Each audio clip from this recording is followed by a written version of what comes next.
exciting as those tactics were, as crazy as that tactical skirmish looked, it seems to me that both players still have this game firmly under control. Or do they?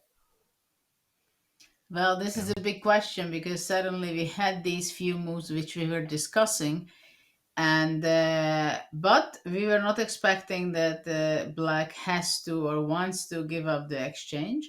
Now the big question is, I think, where the knight would be moving for Black, or is he ready to go King F4, or I would rather play maybe Knight E5.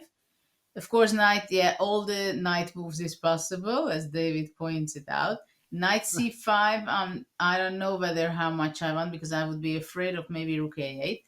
I would rather play knight e5 and quickly d3 and king e4 and somehow pose some trouble for white with the passed pawn.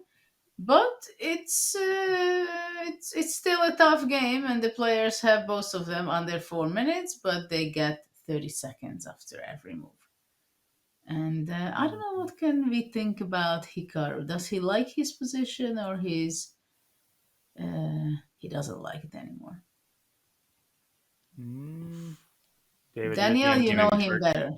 I mean, knight b2. I'm just trying to work out whether knight b2, rook a d3 is good for black, because if it is, then knight b2 is a way to eliminate the a pawn. Now that's not still the end of the world, because even if you take on a4, I can then play rook a8. But yeah, I mean, Hikaru, I think, is relieved. I think he's out of danger here. I would surmise, but I'm not really calculating, David, and both sides are under 3 minutes. So we're sitting here, seeing the eval bar. The players have no idea what the evaluation is, and Hikaru might very well be looking for a way to play for a win here. Yeah, quite certainly a possibility, especially if you can get this pawn motoring. I like your knight b2. It feels like a halfway house between kind of straddles kind of safety first. If you can get rid of this white a pawn, I don't think you will ever lose the game. But it also has kind of sneaky intentions of shepherding this pawn forward. Knight c5, yeah, it feels like a step in the wrong direction, although I was going to point out knight c5, rook a8. You can still play d3 there, because rook takes a5. There would have been d2, and the game goes on. But okay, he's playing knight f4, going for this pawn instead, and okay, the d pawn running.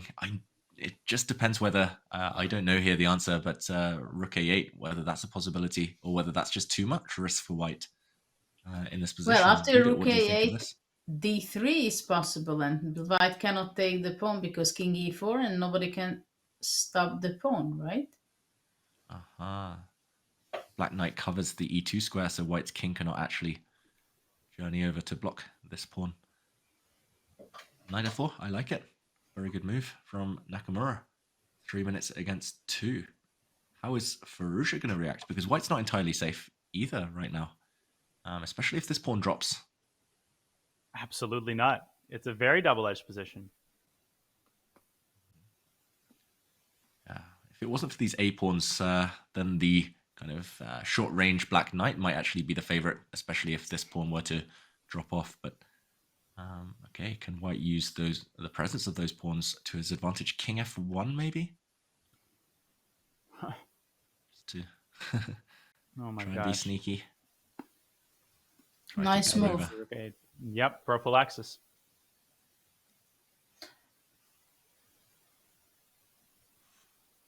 Nice move, and not an easy move to find. You find it by using elimination. Maybe not the only one, but safe but one. You can lose this. You can lose control of this game so easily if you're white. That d pawn is really menacing. Originally, I thought white was in the driver's seat. Now, yeah, I'm a little bit biased, but knowing Hikaru's ability to just like create chances out of nowhere, now I feel like it's Firouzja who has to balance on the tightrope. And king f1 has been found. d3 immediately. Hikaru putting pressure on Firouzja's clock. Oh my gosh. King e1. Oh, and king e1 looks very likely, just to stop the d pawn. And at the same time, white will go probably knight h3, rook a8, knight f4, or g4. There are too many pawns for. Yeah, Good luck calculating this to anyone with 1-2 minutes on their clock. Yeah, I agree, Drew. It looks like too many pawns. It looks like black should be quick enough. Unreal. Are we going to see another turnaround in this game? And by the way, Gukesh still probably winning against Savasov, but there's nothing crazy has happened on that board. I'm sort of keeping an eye on it. Let's stay here. Let's stay here because, oh my gosh, 90 seconds for Alireza. We've been commentating for 6 hours or so. I mean, I can't calculate a single variation. I can't imagine how Firouzja must feel after such a complicated game. Oh, anything could happen. This is still 3 results on the table. I don't even know where to start calculating. King E1 was one we mentioned. Rook A8 still possible here, although the black king will start walking in. Well, I no, would rather white take has that. to go rook d8 or king e1. but No, rook a8, d2 does not work. I'm sorry. Yeah, rook a8, king e4. King E1, if I take on H3, you go Rook A. Your pawn is actually really slow, and he's gone King F2. Trying to get to E3. He thinks that's the ideal square. Hikaru continuing to play instantly. He takes on H3, and I assume he's going to come back to F4. Is that his idea? And start pushing that H pawn? And what Terrifying. about knight f4, rook a8? No, he goes g4. Wow. Can't take the pawn on D3 because G3, Rook G8, G2. And Knight F4 with a fork. How tricky this knight is. And it's not done yet. Firouzja. He has to move his rook, I assume. Rook G8, maybe? But even that's a draw, I think. How? No. Sorry. No, I thought the a5 pawn is gone already. I think Firouzja might lose this. He's got a minute. He has to find an indefinite number of accurate moves. So scary. Under a minute. When in doubt, give a check. Give a check. Gain 30 seconds.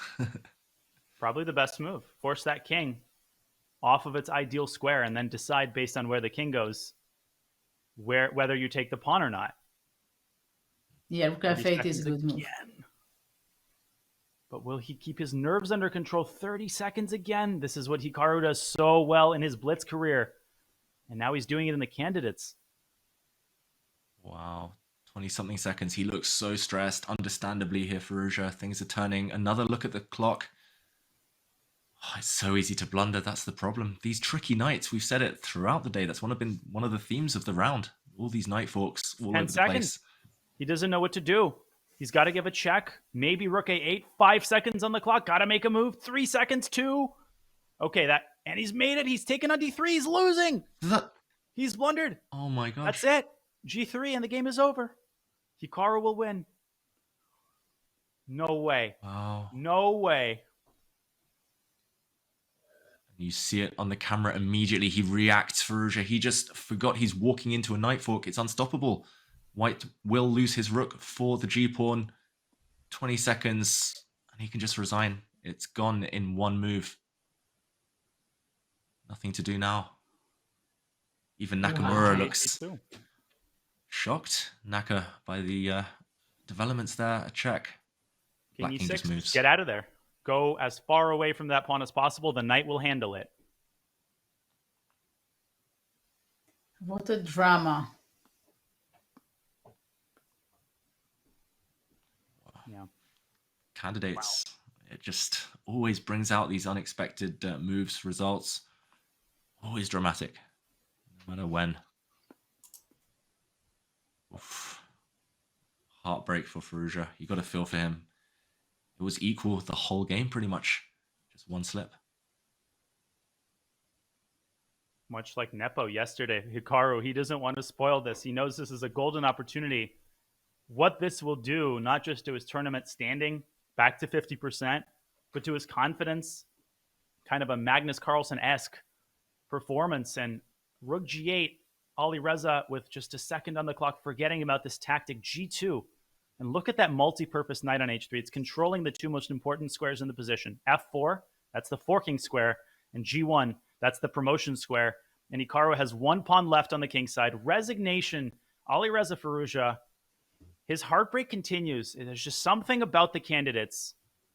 Hikaru Nakamura, what a victory. A game with just endless swings and endless drama to the very last second, literally. Well, it is going to be not an easy evening for Firouzja. I mean, this was and is a very crucial game